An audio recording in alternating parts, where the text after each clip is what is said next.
Hey salut. Je me suis dit que ça pouvait être hyper sympa de faire les incontournables de Malte, parce que moi, du coup, ce sera sûrement beaucoup, selon moi, pas tous, il y en a je donnerai qui viendront pas de moi.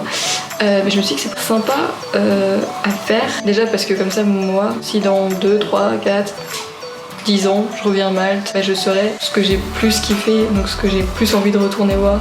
Et puis ça fait bientôt 4 mois que je suis là, déjà. Et donc en vrai j'ai quand même pas mal fait le tour de l'île. Maintenant je fais juste 1 minute de marche pour aller me baigner. Voilà, c'est à 1 minute de chez moi, c'est très bien, ça me convient. Je ne vais plus à Pétanchnock comme avant. Et j'ai pas fait les 3/4 des plages de Malte qui sont au nord-est, les plus grandes en fait, les plus connues et les plus remplies. Parce que justement elles sont bondées et flemme un peu. Mais bon, bref. Avant de parler de Malte, je vais parler de sa petite sœur, l'île de Gozo. Si vous cherchez le calme, un peu le repos, genre si vous êtes là un week-end ou je sais pas quoi. Mais en tout cas, si vous cherchez le calme, il faut aller à Gozo. Il faut prendre un hôtel à Gozo, une chambre à Gozo, un Airbnb à Gozo, je ne sais pas. Mais c'est beaucoup plus rural et beaucoup plus sauvage que Malte. Malte est quand même vachement visité. Et à Gozo, j'imagine qu'en haute période, il fait 35 degrés en fait. Voilà. Il va être 18h. Juste comme ça. Donc Gozo, c'est au nord de l'île de Malte. C'est la plus grande sur la map parce qu'il y a Malte, il y a Comino et il y a Gozo en fait. Et beaucoup pensent que Gozo c'est Malte, mais pas du tout. Ou que ça appartient pas à Malte, mais ça appartient à Malte. Déjà, quand tu arrives à Gozo, il faut savoir que le ferry, à l'aller tu ne payes pas, tu payes le ferry qu'au retour. Et tu payes 4€ et quelques. Alors moi c'est ce que j'ai payé en hors saison. Je sais pas s'ils augmentent les prix en saison touristique. Si tu prends genre un quad, une jeep ou quelque chose comme ça, enfin un truc à louer sur place, en une journée tu peux faire l'île, clairement. Ensuite, un autre endroit, une autre île incontournable, et celle-ci pour le coup tout le monde connaît Malte pour cette île, je crois. Peut-être pas pour cette île, mais voilà, c'est Comino, l'île de Comino. Et sur l'île de Comino, déjà elle est toute petite, le ferry coûte une blinde. Pourquoi c'est incroyable? C'est le Blue Lagoon. Le Blue Lagoon, c'est incroyable, c'est magnifique. Passons à l'île de Malte, la capitale, forcément. La capitale est alors moi je vais pas dire qu'elle était pas hyper belle et tout ça, c'est vraiment tout mignon, tout joli, mais en fait c'est très proche des petites ruelles qu'il y a partout. Si le jardin qui est à la Valette, excusez-moi, est très joli. Ensuite, ah oui d'ailleurs la Valette de nuit ça doit être très joli, ou au coucher de soleil, ce genre de choses, ça doit être vraiment très beau. Et à la Valette, ils tirent des coups de canon à midi et à 16h. Et c'est sympa, c'est vraiment sympa à tester, à faire. D'ailleurs, j'ai fait une vidéo dessus sur la Valette et sur plein d'autres lieux comme ça, vidéo consacrée aux villes. Nous avons les 3 cités. Les 3 cités, encore une fois, pour tout ce qui est petites ruelles de Malte, ça va être vraiment très joli. Ou pour tout ce qui est très gros yachts, les gros yachts de luxe et tout, ils sont là-bas. Et du coup, bah, il y a un petit peu de contraste. Il y a aussi plein de musées. C'est vraiment très joli. C'est ouais, les 3 cités. J'ai vraiment apprécié me promener, me flâner dedans. En plus, il n'y avait pas beaucoup de bruit. Moi, j'y suis allée très tôt le matin. J'y suis allée le matin, en semaine, hors période touristique. Donc c'était vraiment tout mignon.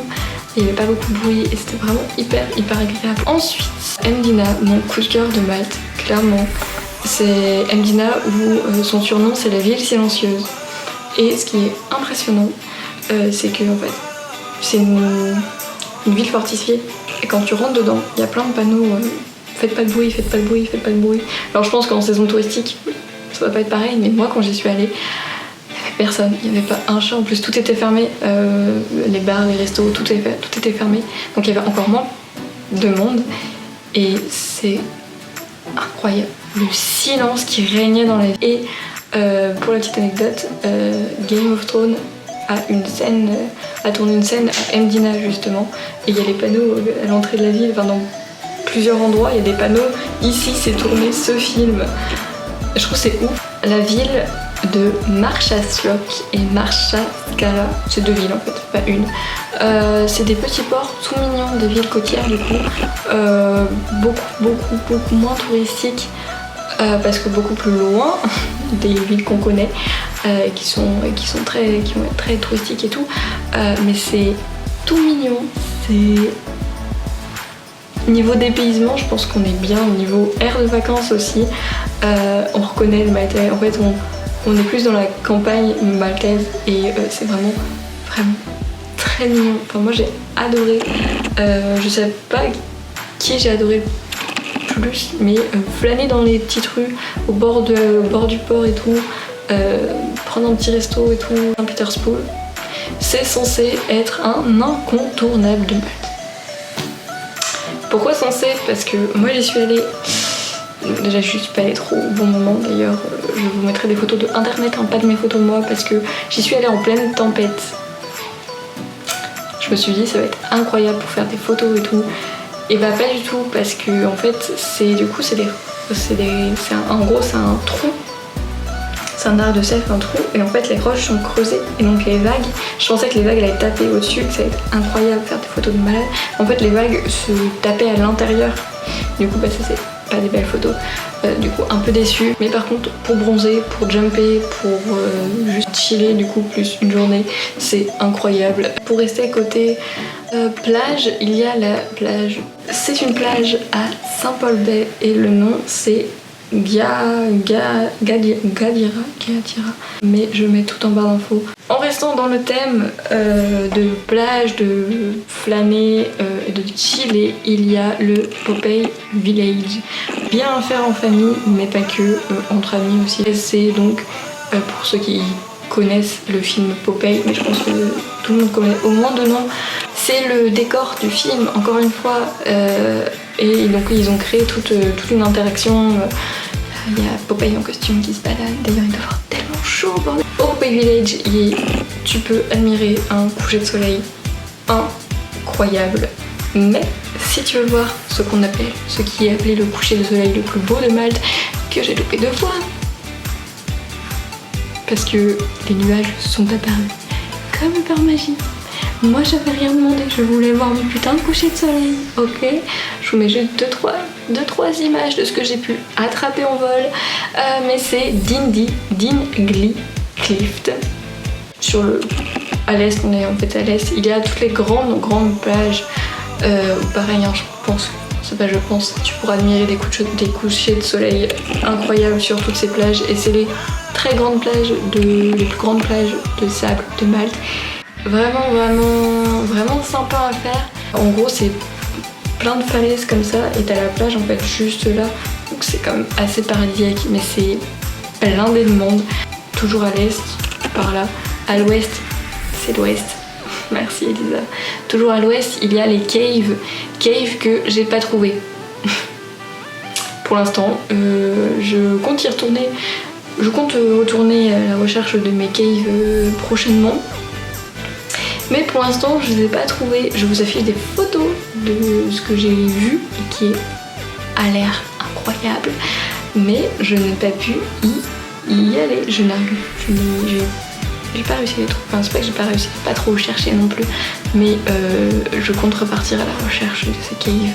Mais il faut savoir qu'à Malte, il y en a dans plein d'endroits. Plein d'endroits. Ah oui, du coup, le nom de la cave d'ailleurs, qui est incroyable, celle que je vous ai montée, c'est Tamarija. Je crois pas avoir oublié quelque chose. En bonus, je rajouterai quand même que si vous aimez l'urbex, moi j'ai découvert l'urbex ici. Pareil, je vous remets la vidéo de l'histoire de premier urbex que j'ai faite, incroyable. J'ai fait le deuxième qui a une histoire folle que j'ai toujours pas sortie. Il faut que je sorte. Mais il y a des urbex partout, il y a beaucoup de lieux abandonnés en fait, hôpital, movie park, waouh, c'est franchement l'urbex à Malte, si t'aimes l'urbex, tu vas être ravi. Bon, après, il faut connaître tes spots. Et je crois que j'ai fait le tour, je pense que j'ai donné quand même beaucoup de lieux, j'ai pas regardé ma liste hein. Je pense que j'ai vraiment fait à peu près le tour et j'ai donné quand même plein de choses à visiter. Après peut-être que tout en une semaine c'est peut-être pas trop faisable, je sais pas. Sur ce, je vous dis à dans une prochaine vidéo.